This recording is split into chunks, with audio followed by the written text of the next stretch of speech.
Hello and welcome back to AP World History Modern. Today we're going to begin our fourth day on Unit 5.2, looking at today the French Revolution. Our objective is to explain causes and effects of various revolutions in this period. And today we're going to focus in on looking at stage 2 of the French Revolution. Right, and of course, stage 2 of the French Revolution is often kind of marked by the rise of the Jacobins and Maximilien Robespierre. Right, so so let's just kind of run through this, right, and who their concerns were, right, and who they and what they were. Right? Like I said, we are not in a European history class here, so we don't need to kind of get into the details of what the Jacobin clubs were and where they met and whatnot. But I simply want to identify them as a group and as kind of a faction that existed within the early National Assembly of after the French Revolution had taken place, and generally its leader is considered to be Maximilien Robespierre. Right, so. And there's going to be a spark event, which is going to kind of set off a new turn of events, right? So this is our spark event, right? The flight of the Barnes, and so we're going to kind of talk about kind of what happens here. Let me not do that. Let me try to pull up my screenwriter. All right, so when we talk about the French Revolution, right, and right, kind of where we're going with this is, we have the revolution begins in 1789, and so it begins with the Estates General. It begins with the Third Estate being locked out, tennis court oath, the storming of the Bastille, and then a couple of months later we see the Declaration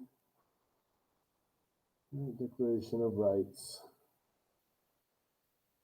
of Man and Citizens. Okay, and in there you have a number of things, right? And we kind of went over those yesterday. Right? You have a number of things, right? You have your kind of right to revolution as part of that, and you also have like your civil. Right, your civil rights that are listed off there, right? So like a Bill of Rights, right? A Bill of Rights that is listed off there. And this is what eventually creates the National Assembly, right? And of course, we know that there's an American involved with this, and of course that is Jefferson, right? And I only kind of mentioned Jefferson because I know a lot of you guys are pretty familiar with U.S. government and remember him. And of course, he is responsible for more than just the Declaration of Independence. Like we know where his positions were when it talked about debating the new Constitution when that was being debated in the 1780s, right? And we know that Jefferson sits on the anti-federalist side. So when it comes to Americans being in Paris, maybe Jefferson wasn't the right American to be in Paris. Maybe they would have benefited more from a Madison being there than a Jefferson, right? And I guess why I say that is let's just kind of break this down a little bit and look at what happens in France and what exists within the U.S. government to prevent those kinds of things from happening. So let's start pretty basically with the United States, right? So we know we have that kind of Locke-based government, right? That Locke-based, right? John Locke-based government, right? And what does that actually mean, right? Well, that means the government, say the purpose, right? The purpose of government is to protect, right? Is to protect individual sovereignty or individual rights, right? Individual civil liberties, right? So what does that mean? That means life, right? Life, you should be able to comfortably be able to walk around inside your country without fear of being killed or being hurt. Um, that's kind of the purpose of government is to make sure you are safe, right? So life, liberty, right? So what is liberty? Liberty is, you think of things like your freedoms, right, or your rights, all right? So think of like the Bill of Rights, right, and more, right? So that's what I mean by the and more. Is education a right, right? Is it in the Constitution, right? Is healthcare a right, right? So this is one of those things where over time, we have a lot of things that we believe are rights, right? And generally they are they are viewed as that, accepted as that. But there's also things that are straight out of the Constitution that are rights as well, right? So things like speech, right? I should be able to criticize the government without fear of retribution. Protest, right? Protest, right? The government shouldn't be able to declare something illegal protest, right? There shouldn't the words illegal protest should never be used together. Obviously, violent speech or violent protests, right, have no place. Thus, peaceably assemble is in the Bill of Rights. All right, so these are kind of basic rights: speech and speech and the rights to protest, right? To practice your religion freely. What else is kind of up there? A trial, right? And when you kind of think about the Bill of Rights, how many different amendments are associated with protecting your rights regarding being accused of something and being able to defend yourself. And so the right to a trial is a major part of what we consider to be our rights, right? Our Bill of Rights. Also things like bear arms, right? Bear arms. So, right, constitutionally protected, right? Second Amendment. Also things like quartering, right? Quartering troops, right? And so, like, where does that come from? Obviously, like things like the siege of Boston is where that originated. I mean, is that really a problem today, right? Do you see governments ever wanting to put people inside your individual homes? Can you look around the world and see examples of that? Yeah, I think the answer is yes. You can look around the world and see examples of that. Kind of looking what's going on in Western China currently, or even places like Victoria, Australia, right now. You definitely see the government, going into people's houses, and I think that would, constitutionally in the United States be challenged under that, right? So the question really becomes, right, when you're talking about, right, really kind of talking about why government exists is there any other limiting principles? All right, other limiting principles, and I guess that's supposed to be LES, isn't it? I totally spelled that wrong. LES. All right, are there limiting principles associated with the government? Limiting principles on the authority, right, of government. Like, for example, right, I'm gonna draw a comparison here. Right, so kind of going back to my 5.1 website, let me kind of scroll down to my Locke Rousseau case study. Under a Rousseauian government, right, under Rousseau, and let me just pop that back up. Where are we here? All right, so these are our kind of big Rousseau pieces here. Under Rousseau, right, what is the purpose of a government, right, according to Rousseau, right? Members of a society were collectively the sovereign. Right. Let's just kind of write some of these basic things down. Members of society were collectively, right, the sovereign. What else do we see here? All individuals should participate directly in the formation of policy and the creation of laws. All right, so let's just say more direct democracy. Right? More direct democracy. And here we go. The general will of the people. Right? The general will of the people will carry the day. Right? And of course, we have this concept that one finds freedom. Right? One finds freedom by sacrificing some individual, some individual rights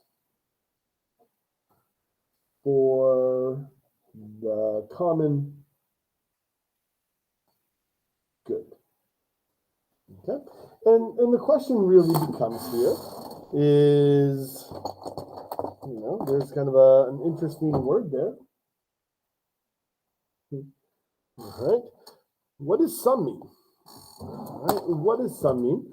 And what are the limiting principles? All right, let's kind of bring that over. What are the limiting principles associated with, with this? All right. If things were, if things were to, let's say there's a crisis, right? And it's a very scary crisis. Are there certain civil liberties that can be violated for the common good, right? For the good of society, right? And where does that point stop, right? Where government can violate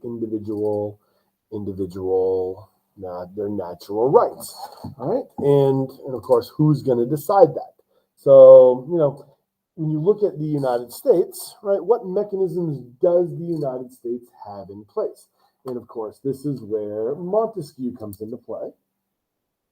All right, this is where Montesquieu comes into play, the whole separation, right, separation of power. Right, and probably why Jefferson wasn't the best person to have in France at this time. Maybe Madison would have been better. Right, so when we start talking about this, right, this is that whole checks and balances, right, of the government. And it also helps that in the United States we have a more representative. Right, representative democracy. All right, kind of more representative form of democracy. Things like a bicameral legislature, a highly limited number of people in the House of Representatives, right? So you have kind of functionally divided power, and even more divided power when you start talking about the legislative branch, the judicial branch, and the executive branch, and of course their ability to check and balance each other. All right, so this is inherently built in as a limiting principle in the United States. So if the government, because of something that is very scary, decides to implement some mandates, citizens, if they feel like their rights are being violated, right, their natural rights are being violated, they have a right to pursue action against whichever branch of government is doing that in a different branch. So if it's the executive branch that is dictating something, then they can petition their legislators to countermand that. Or if the legislature is not going to act to it, they can then use the judicial branch as a way to check the authority of the executive, right? So we see these checks and balances in place that prevents, right, that, or at least doesn't prevent, but it does act as a limiting principle on how much encroachment the government can go in to your individual rights. Okay, so when we look at what happens in France at this time, you have your National Assembly, and that National Assembly is, you can just write that on there. All right, so we have our National Assembly, right, and the National Assembly is created, the Declaration of Rights of Man and Citizens. It does identify a whole bunch of different civil rights that people have within this new government. So you have a government, right, with a legislative body. You have rights that are being identified, and then you have an event, right? So a couple of years into all this, we have the Flight of the Vars, right? And what is this, right? This is kind of an example. Let me put my notes back up. There you go. All right, so this is an example of, right, use of fear, right? Use of fear, right, to push through some major structural changes. So what is the fear, right? What is the fear we have here?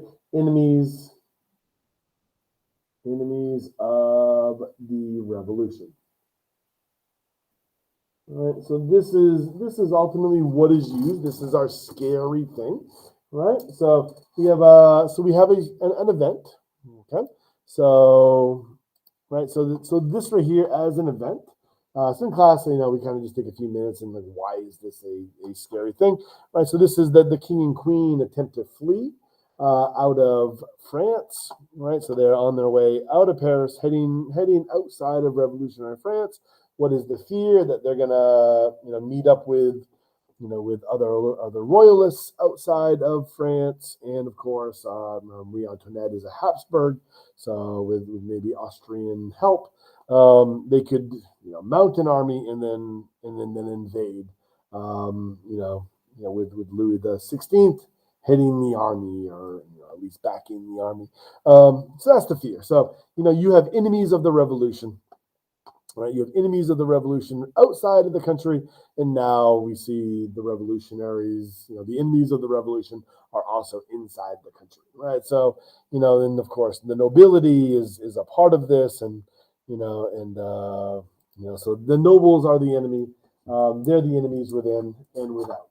Right? Enemies of the revolution, in and out of France, right? So what do we need to do if you want to protect the revolution? Right, so in the name of protecting, right, protect the revolution. If you want to protect the revolution, then you need to structurally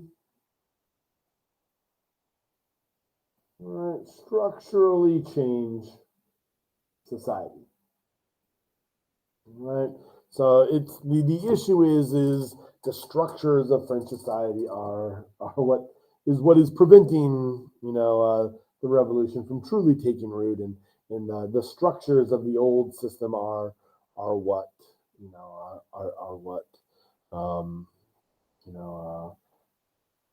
the danger. So what are the structures here? Obviously nobility.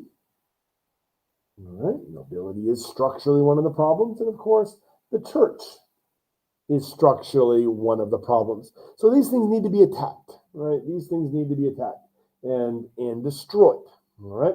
So how are you going to do this, right? The National Assembly is going to debate on this. No, there's no time for debate on this.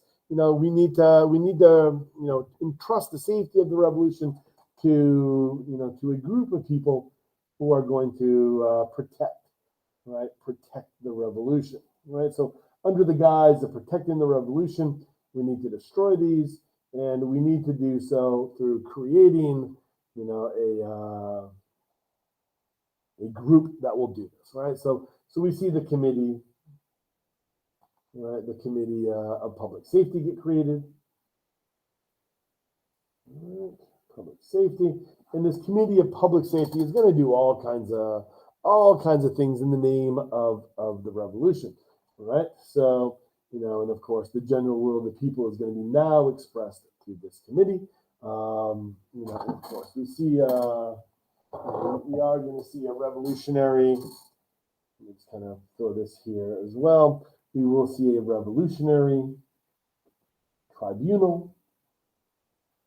Right, become the judicial system or the court system within this, and of course, all kinds of things are done, and I kind of list them off here on this page as well. So let me just kind of run through a couple of these for you. So reform is made, a new calendar with year 1 in the year 1792. Universal male suffrage, although it never actually implemented because the Committee of Public Safety is running things. Massive army is created. That was used. Okay. Streets got new names. Monuments to the royal family were destroyed. Right? So renaming streets, destroying monuments. Aristocratic titles vanished. The Catholic Church is replaced as far as bureaucratic items. Right. So these are money generating items. Notre Dame Cathedral turned into the Temple of Reason. Right. Revolutionary festivals substituted for church holidays. So there's all kinds of things here. So in class, we just kind of take a second and look at, right, what are the measures that are used, these kind of anti-Christianity. Right. Obviously, specifically, it's targeting Roman Catholic. Right. But what are the anti-Christian things? Why the change of the calendar? Right? Why change the calendar? And students are generally pretty quick to identify reasons for that, right? So if you're trying to eliminate Christianity, having a calendar based on the birth of Jesus is problematic. You also have all the holidays on that calendar. So how do you get people to stop practicing Christmas on December 25th if December 25th comes around? So you got to change the months around, right? And also, how do you get people to stop worshiping on Sundays? You need to get rid of the 7-day calendar and turn that into a 10-day calendar. How many 10-day weeks are going to go by before you forget which day is Sunday? So the calendar is kind of an instrumental thing, right? And of course, the holidays, people do like holidays, right? So you need to replace those with, right? So religious replaced with civic holidays, right? And, and of course, churches are repurposed, right? And I mean, these are highly dramatic things, right? And they are, but this is, when you start talking about structurally changing society, this is what you're talking about, right? Structurally changing society, and of course, if you want to erase, right, kind of the civic history, then the street names, the monuments, they're nice, easy targets, to go after the civic history, because feudalism was evil as well. And, those, titles of nobility, right, are titles. All right, so when you talk about systemically changing your society, this is what we're talking about, right? And of course, in this era of rapid change and fearful things, you also are going to need to change your judicial system, right? So all those, when you look at the Declaration of Rights of Man and Citizens, all those protected rights that people had within that document now disappear because, right, we only find freedom by sacrificing some individual rights for the common good. And in this case here, the will of the people is being expressed by the Committee on Public Safety, and in this case here, the Revolutionary Tribunal. And even though we identified these civil rights as things that are protected, sometimes some of those rights have to be trampled on for the common good, for the good of society. All right. So what we see here is under this system, all right, accusations, right? Accusations made, then goes in front of the tribunal, right? It goes in front of the tribunal, which is, a group of people who will then judge you. As far as defense is concerned, right? Self-defense was allowed, right? Self-allowed. You are allowed to explain your side of things, but no lawyers allowed, right? No lawyers and no witnesses allowed either. Right? No witnesses, no nothing like that. So you're accused of something, you're going to be allowed to explain, and then the tribunal will decide, guilt, right? Guilt and punishment. Right, and during the terror phase, I think I saw once, some in the neighborhood of like 500,000 people had accusations made against them. Many of them from neighbors or people that they knew. This is kind of a classic example of what the founders in the United States feared. Regarding trials, right? The dangers of the mob accusing people of crimes, right? There's a very real danger in that, and when you read people like John Jay's thoughts on the willingness to allow people who are guilty to get freed, just so that no one who is ever innocent gets found guilty. Really kind of read those things in the Federalist Papers, really kind of shows you just how concerned, the people who write the U.S. Constitution were of that kind of scenario playing itself out.